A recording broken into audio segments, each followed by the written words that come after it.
A date which will live in infamy. Both of those projects, initiatives, got off the ground because of the Ger Rebbe. For the 11 Olympic team members slain in West Germany, the Olympic Games... Zugerecht waren Brüder in Amerika. Schon 1000 Shabbos at the Gitzah. Out of the 24 who were killed were Americans who had come to learn in Hebron.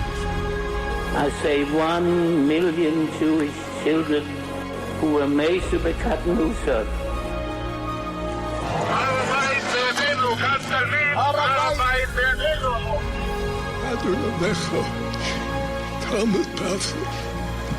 Whoever heard such beautiful words? It is never too little. It is never too late. And it is never enough. Jewish History Soundbites, bringing alive the world of our glorious past. Here is our host, live from Jerusalem, Jewish historian and tour guide, Yehuda Geber. Yehuda Geber with Jewish History Soundbites, and this episode, which is another installment of the Great American Jewish Cities series on Jewish History Soundbites, and this time we're profiling Houston, Texas, and it has been generously sponsored anonymously in honor of Rabbi and Rebbitzin Shimon and Lazaroff, longtime the Shlichim of Chabad in Texas, Rabbi and Rebbitzin Yehoshua and Freddie Wender of the Young Israel of Houston, and Rabbi and Rebbitzin Joseph Radinsky of the United Orthodox Synagogue. These were the rabbis of Houston in the last half a century, which built the Orthodox Jewish community. They were the architects of the rebirth of Orthodox Jewry in Houston over the last several decades, and it is to their credit that the Orthodox community in Houston is a vibrant and flourishing present and not just a fascinating story of the past. So the city series is back. It's a bit of an unintended hiatus, and we'll have some more cities being profiled over the coming fall and winter, and we're happy that it's back. Before I get to Houston, so I have a little belated tribute, not purposely belated, just because I haven't had too many episodes lately. We're back on track, though, now for the fall and winter, so just a tribute to a couple of weeks ago, the unfortunate passing of literally the end of an era, Mr. Benny Fishoff, who was a legend of the past century. I never met him, but I watched several interviews of his, and I researched his story. His life literally encompassed so many rich areas of Jewish history of the 20th century. He was someone who grew up in Lodz, to a family of Ger Hasidim, and he met the Ger Rebbe, the Imre Emes, on several occasions and received guidance from him. He had vivid memories of the court, the Hasidic court in pre-war Ger, and the Ger Shtiblach in Lodz, and of Polish Jewish life, the vibrancy of Polish Jewish life pre-war. He even remembered the young Rav Pinchas Menachem Alter, later on the Pnei Menachem of Ger. He remembered his bar mitzvah, and it was considered at that time the last great event of Hasidic Polish Jewry. It took place in the summer of 1939, literally weeks before everything fell apart and the world went dark. And with the outbreak of the war, the young Benny Fishoff escaped to Vilna. He even had a short, a 3-month stint in the Telz Yeshiva. So he had this real Polish Ger Chassid in the old, one of these strongholds of the Lithuanian yeshivas in Telz. But shortly afterwards, he went on and moved on. He was able to get out to Shanghai, ended up there. He was close with the Amshinover Rebbe and the Jewish community in Shanghai, and he was sort of loosely associated with the branch of the yeshiva Chachmei Lublin in Shanghai, but he was mostly on his own. He was mostly already going into business and started to see success. And after losing his entire family in the war, he makes it to the United States, rebuilds, married, a new family, success in business, and he maintained his connections to Ger in Israel and in the Agudas Yisrael in America. So he had really an amazing life, an amazing story. So just wanted to pay tribute to him. I also want to make a reminder, we're in the middle of a Shemitah series, and parts 3 and 4 are waiting for sponsors. So if you want to be in touch with me about sponsorships for that, as well as any other topic of your liking, be in touch with me, Yehuda at yehudageber.com for sponsorship. The origins of the Houston Jewish community are much more fascinating than that. The first Jews that saw South Texas were Spanish Jews, conversos. They came from Mexico. They were hidden Jews. And one of the original government officials of the area of what's later became southern Texas was still under the control of Mexico at the time, talking about in the 16th century, was burned at the stake at an auto da fe at Mexico City. So you had that. And then later on in the 16th, 17th century, they had other isolated Jews, also from converso families who settled in the area, who were traders. The pirate John Lafitte, there are rumors or myth or legend or whatever you want to call it, that he had connections to a converso family, and some of his captains in the pirate trade were Jewish, and he was later exiled to Galveston Island, and there's all kinds of myths about his buried pirate treasure there on Galveston till this very day. So there are individual Jews who live there over the time, some of them from Sephardic background, like I mentioned, some are coming from Europe as traders. There were even Jews at the Alamo, but the substantial influx came in the late 1800s and early 1900s, especially with the Galveston Plan, which I'm going to get to, obviously, probably in part 2. Many moved on from Texas. It was a port of entry, Galveston and later Houston, and many immigrant Jews moved on to the Midwest and to the West, getting as far as California, but some settled down in different areas of Texas because the cotton business was booming in the late 1800s, and Jews controlled a large portion of the cotton trade. There were close to 1,000 Jews living in Galveston itself, and later on the city of Houston gets a larger Jewish population as well. And that happened because the great hurricane of 1900 destroyed Galveston. The hurricane was actually on a Friday, on an Erev Shabbos, and the Jews of the town had their homes destroyed. The homes were at that time below sea level, and it destroyed the town. Till today, as far as I know, it was the biggest natural disaster in United States history, the great hurricane of 1900 in southern Texas. Thousands died, including many Jews who lived in Galveston, because Jews were a big part of the population, and that's when Houston took over after that. They built the ship channel up to Houston further north, and the city of Houston grows, and subsequently the Jewish community of Houston grows. So before the Civil War, it was mostly German immigrants living in Houston and in Galveston, and they concentrated in the retail trade. They owned 15% of Houston's stores, of the city's stores, by the time the Civil War broke out, and most achieved economic success rather quickly. It was a affluent community, relatively small. It was only 26 Jewish households living there by the Civil War, but 16 of those 26 owned more than $1,000 in real estate at that time in the 1800s. So there's substantial Jewish wealth by that time. In 1854, the Jewish community of Houston begins to organize. They purchase land for a Jewish cemetery, and in 1859, 32 men founded Houston's first Jewish congregation, Beth Israel.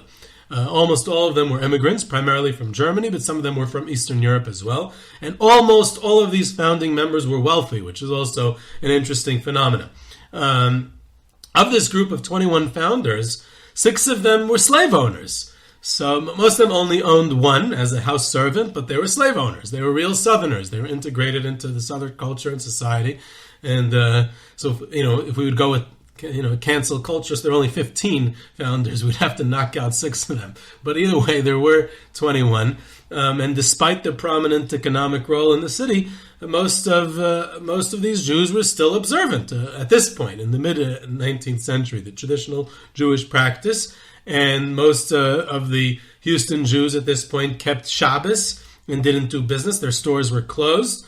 The first president of Beth Israel, this synagogue, Mr. Levy, moved to the city from Charleston, South Carolina, which had a substantial Jewish community at that time, and he had led the breakaway, the Orthodox breakaway from, which I spoke about in another episode when I covered Charleston, that the first Reform congregation was in Charleston, so there was an Orthodox breakaway. So this Levi was the head of that breakaway, and he's the one who moves to Houston. So it's an Orthodox community at this time. When Beth Israel bought a wooden building in 1860 for use as a synagogue, it had separate seating for men and women, and members were even fined if they came into synagogue without a head covering. So they hired a shochet to provide kosher meat. Not every member was observant, but in general it was an observant community. In 1861, Beth Israel's leadership was trying to enforce Shabbos observance on all its members with a new rule requiring that everyone keep their stores closed on Shabbos. And several members were suspended from the congregation for violating the rule. In 1864, which is still the middle of the Civil War, the men of the congregation took over the religious school that had been founded a year earlier by the women of Beth Israel, and they claimed that the women were too modern. They were not observant enough, so the men had to take it over and make it more observant. After the war, after the Civil War, in other words, Beth Israel, which had by now 56 members in 1866, so they started to move away from Orthodoxy towards Reform Judaism, which was quite prevalent at the time on the United States landscape, and I've discussed it in other episodes covering other cities. In 1868, the members of the shul voted overwhelmingly to adopt the Reform prayer book, Minhag America, of Isaac Mayer Wise, which I discussed in the Pittsburgh episode.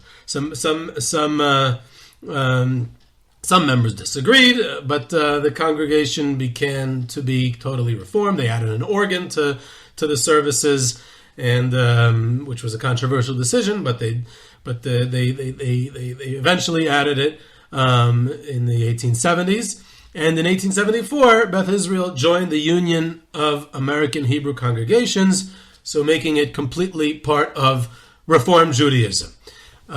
So they built a new building, and since it was still the only synagogue in the entire Houston, so there was all this continued dispute of what ritual do they observe and what they don't, and it was took quite a few decades until these things were resolved and other shuls opened, other synagogues opened, other temples opened, and in fact, there was a Hebrew Ladies Benevolent Society charity ball, and it was not well attended when they made an event, presumably because they served ham, and that alienated the more traditional elements of the Jewish community, and therefore they did not attend. So there's this tension within the community of how much tradition and how much of complete reform or even assimilation. So finally, in 1887, a group of traditional members left Beth Israel and began to meet for Orthodox services. And joining them, we're talking about 1887, this is already after the start of the Great Immigration, which is obviously commences in 1881. So there's now immigrants arriving in Houston like everywhere else in America. So Houston eventually has two different Orthodox shuls. One was Galician from the Austro-Hungarian Empire, and one was Russian, Polish and Russian Jews from the Russian Empire. And in 1891, these two groups joined together to form a new congregation called Adath Israel, and they finally buy a building in 1894. And in Houston as a city is developing now rapidly because it had become a port and oil is discovered, and there's an explosion in the population. So its Jewish population is growing as well. It reaches 11,000 people by 1927. Now, much of this growth in Houston's Jewish population was due to the increasing numbers of Jewish immigrants from Russia, especially because of the Galveston plan, which I'm going to get to when we discuss Galveston, but it was a plan that went from 1907 to 1914, which wanted to redirect Jewish immigration away from New York because New York was being flooded with Jewish immigrants at Ellis Island. So we want to get them more to the center of the country through this major Texas port, and it brought close to 10,000 Jews to Galveston between those years of 1907 and 1914, which I'm going to elaborate on more when we speak about Galveston. But many of them come to Houston, and most of these immigrants were traditional Jews who needed to a more traditional type of a shul. So So the Adath Yeshurun was with the first one, but many of the immigrants settled in the poorer neighborhoods of Houston's 5th Ward, and they lived too far away. So they start the Adath Israel congregation in 1905, and then they build their first shul, and soon they have many more members, and then they hire a fascinating rabbi, an individual named Rabbi Yaakov Geller, who is a Chartkover Chassid, and at the behest of the Chartkover Rebbe, his Rebbe, he moves to the United States and to inspire and to lead, and he becomes one of the most important Orthodox rabbis in Texas in the early 20th century. And he leads this congregation from 1910 until his passing in 1930. And I'm going to get back to him shortly. Now I'm just giving more of an overview. I'm going to get to the different individuals who played a role in this and elaborate more on their story. So as Orthodox Jewish immigration moves into other areas of Houston, they start other shuls, Adath Emes, which is founded in 1910. And what was interesting about Houston is that here, in New York, it was very famous that the more established German Jews who had arrived earlier, there was a lot of tension between their community and the recent arrivals, the immigrants from Eastern Europe. And there was, a bit of condescending and patronizing, and there was a certain divisiveness in the New York Jewish community, which is quite well known. What's interesting is that in Houston that did not exist, or existed less, and the German Jews were much more welcoming to the Russian Polish Jews, and they were able to work well together, both in Houston and Galveston. There were these Yiddish speaking immigrants, and many of them were non-religious altogether. They came from all the revolutionary movements and the Yiddishist political parties in Europe at the time, so they also end up in Houston. The Yiddishists established their own Yiddish library society in 1916, and they had over 100 members at one point. Traveling Yiddish theater groups would stop in Houston. The Arbeitering, the workmen's circle, had an active chapter in Houston which worked to preserve Yiddish language and culture. Quite small, only about 30 members. But they brought the famous Yiddish writer Shalom Ash to Houston, where he spoke to a packed audience. Later, they opened their own school. So you had all types in the Jewish community. There were many charitable and social and welfare and other organizations that developed in the early 1900s and grew, and they assisted local Jews in a variety of ways. One problem the organized Jewish community had to face was anti-Semitism. In the early 1920s, the Ku Klux Klan rose to power and prominence in Houston and the rest of Texas. There was a journalist by the name of Billy Mayfield, and he had a Klan newspaper that used all kinds of anti-Semitic stereotypes to attack Jews as parasites and extracting wealth from the community. And Mayfield even wrote these words in the newspaper. It's kind of scary. He wrote, "There are lots of good Jews in Houston and all over Texas. You find them with tombstones over their heads." But fortunately, there was not too many Jewish victims of Klan violence. The Klan focused most of their hate at that time on African Americans, but there were Jewish-owned stores that had their windows broken, this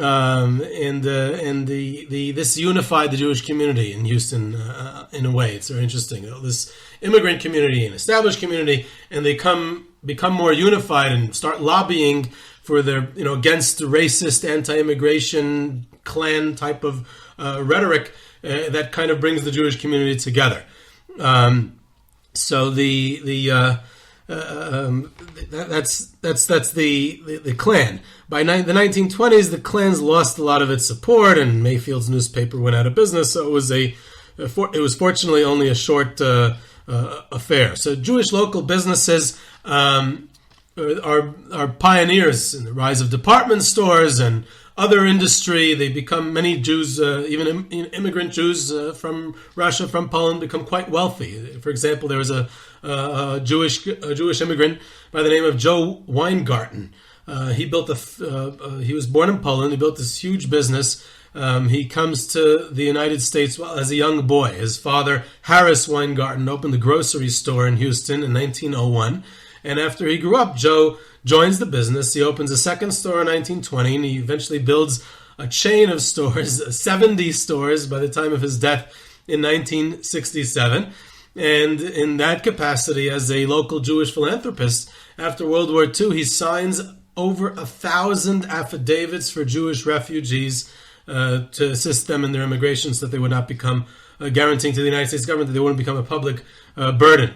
One of the interesting things about the Beth Israel temple that I mentioned, which had become Reform, was that it was the old school American Reform Judaism, in the fact that it was anti-Zionist. And because of that anti-Zionist policy, there was a breakaway temple called Temple Emmanuel from this, which was also a Reform, that they were pro-Zionist. After the Six-Day War, so Beth Israel changed its stance and became pro-Zionist. But Zionism was at the heart of this bitter dispute that split the Reform congregation in Houston, because in the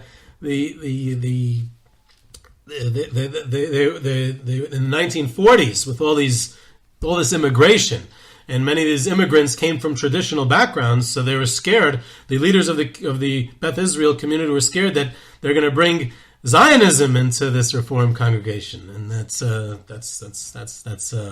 very problematic, because on their charter they had a charter called the Basic Principles, which was a statement of beliefs that each new member would have to ascribe to in order to receive voting rights within the congregation. And included in these principles was a restatement of the tenets, the Reform Judaism's tenets issued at the 1885 Pittsburgh Platform, which was in opposition to a Jewish homeland. In other words, in opposition to political Zionism. So in an extremely contentious meeting, they took on these basic principles as a requirement for membership.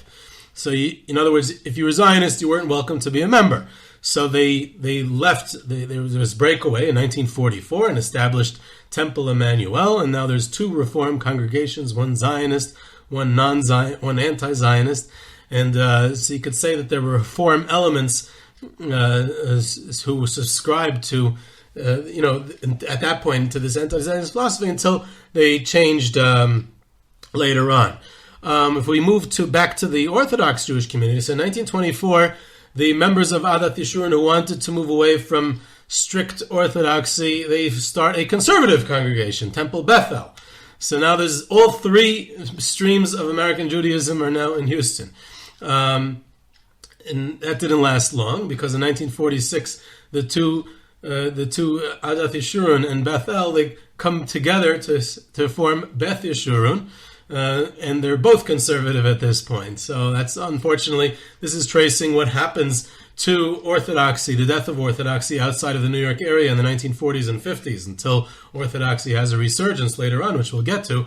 But Beth Yeshurun had a compromise that very interesting. I haven't seen this in too many other places, but I'm sure it existed in other places as well. Beth Yeshurun is officially a conservative temple at this point, but they had an Orthodox minyan to accommodate the traditional members for many, many years. Continued on for decades. That they had an Orthodox minyan to accommodate more traditional members. Now, post-war, there's this move to the suburbs. As in most urban areas, the Jewish population grows as well. There's 13,000 Jews in the 1930s, and by the 1980s, there's 42,000 Jews in Houston. Many Jews migrated from the Northeast and the Midwest to come to Texas, to Houston specifically, as the economy grows there. It's fascinating because in 1986, as recently as 1986, less than 5% of the Jewish community in Houston were Orthodox, and that has grown. But already even before that, the shrinking Orthodox population had compelled the city's three Orthodox congregations to merge in the mid-1960s. And by the early 1960s, there were three, Beth Jacob and Adath Emeth, and the third one was Adath Israel. They joined together to create the United Orthodox Synagogue. And in 1976, Rabbi Joseph Radinsky came to the United Orthodox Synagogue, and he led this shul, which was pretty much the only Orthodox shul, and he made it Orthodox. It wasn't It was traditional when he took it over, but they still had mixed seating. They were still using microphones, and he, under his auspices, Rabbi Radinsky's auspices, they got rid of the microphone. They built a mechitza, and it became the first real modern Orthodox shul in Houston at that point. And so he established an Erev, and then of course you have Chabad. Which I'll get back to, because Rabbi Shimon Lazaroff is also a huge part of the pioneering history of Orthodoxy in Houston. But there was eventually a Sephardic shul, Young Israel Houston, and many other shuls built up over in more recent decades, which was very contemporary, of course, a Jewish life of Houston. So one of the interesting stories of Houston Jewish history is the Kala of Rabbis, like a Yarchei Kala. So this was a Kala, a gathering of all the rabbinical figures in Texas, which was founded in 1927. And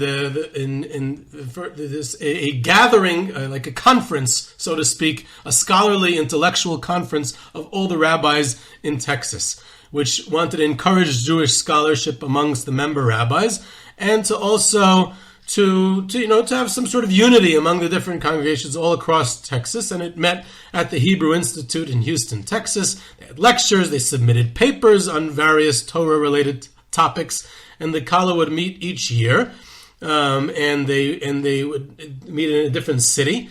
And there were tens of rabbis, between 75 to 80, 90 rabbis sometimes, in all of Texas at the time, and tens of them would attend this Kala meeting, this gathering.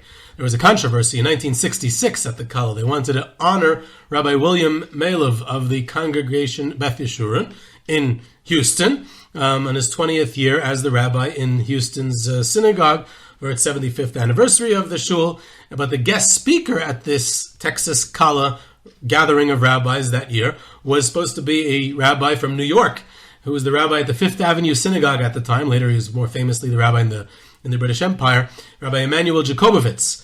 And he protested, since Rabbi Malov and his congregation were conservative, they weren't Orthodox. So there was a whole controversy at this gathering. But this Kala of Texas rabbis lasted for half a century until it fell apart during the 1970s. Another prominent story in Jewish Houston was the story of the Goodman family. Rabbi Mordechai Max Goodman of Kretinga in Lithuania. He arrives as an immigrant in Houston to serve their need as a shochet. In 1907, at the turn of the century, and his wife Malka and their children followed a few years later. In 1910, Max was one of the founding members of the congregation Adath Emeth, which I mentioned earlier, an Orthodox shul that served the Jewish community for many years. Upon arrival in Houston, Max realized that there was no Jewish education for his children. So he writes a letter to his father, who is still back in Lithuania, Rabbi Dov Zusman Goodman, who had studied in the Kelm Yeshiva, and he implored him to come to Houston to teach his own children. He went to consult with the Chafetz Chaim to seek his advice if he should immigrate to the United States. And the Chafetz Chaim, after meeting with him and getting to know him, he gave him his blessing, and he immigrated to the United States. And he said, go ahead and educate your grandchildren and make sure they stay traditional Jews. So he arrives in Houston, and he moves in with another child of his daughter, Sarah Malka Danziger, who also lived in Houston, and he taught his grandchildren. And one of his grandchildren, Saul Shimon Goodman, who studied with this Dov Zusman, he went on to learn in the yeshiva in Chicago, in Beis Medrash Torah, in the Hebrew Theological College, and he becomes a shochet, and he goes ahead and comes back to Houston afterwards to be part of the community there and to make sure they have kosher meat. He would become the shochet.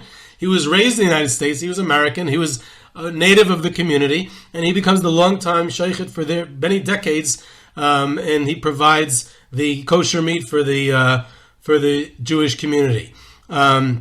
And not only that, but many traditional Jews, members of the conservative community, the Jewish Federation, they accepted his shechita and they continued to seek only Orthodox Jewish supervision because of the fact that it was a native son of the community who was the sheikh and who was well known.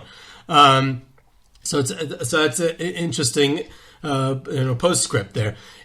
So he comes back to Houston in 1926 and he joins his father as the sheikh. And they opened a butcher shop in Houston and included a delicatessen, and they were the only ones providing kosher meat and food items to the Jews of Houston for a half a century. And then during the Great Depression, many families could not afford to buy food, and Saul would give them the chicken and meat on credit. And when they asked for the bill, and he knew that they could not afford to pay, he would say that he could not find the bill and they should come and pay next time. And this way he was able to help people feed their families during the Great Depression. And when times improved and these individuals recovered financially, most were able to pay off their bills to these good-hearted Goodmans. And they were renowned for their being hosts to people in coming, visiting rabbis, and any travelers needing kosher accommodations would come to their home, knowing that they could find kosher food and a warm environment. And when the Congregation Adath Emeth built a new building in 1960, Rabbi Raphael Schwartzman, who was the rabbi, he stays with the Goodman family for several months on each Shabbos when he came until his own home next to the shul was built. And the Goodmans later on helped Rabbi Shimon Lazaroff, the legendary Chabad shliach of Houston, which I'll get to in part 2, when he arrived in Houston in the 1970s. So the Goodmans are a major story of the development of Houston Jewish life, and also in building the South Texas Hebrew Academy, which is the first Orthodox Jewish day school affiliated with Torah Masorah, built in Houston in 1969. So Saul Goodman and his wife Irene are the ones who host the meeting for the parents for parents interested in this more traditional Jewish education, which it was not being provided until the late 1960s, until the South Texas Hebrew Academy was founded in 1969. They started with fewer than 60 students, and within several years they start to grow. They purchase their own building, and they become the pioneering school of that area. So this was part 1 about Houston. We're going to continue talking about the Jewish community of Houston into modern times in part 2, and we'll hopefully get to Galveston and some of the other towns in South Texas area at that time. So this is Yehuda Geber with Jewish History Soundbites. You can reach me at yehuda@yehudageber.com for questions, comments, sources, tours, trips, sponsorships, and you can subscribe to Jewish History Soundbites on Podbean or your favorite podcast platform, and I hope you enjoyed.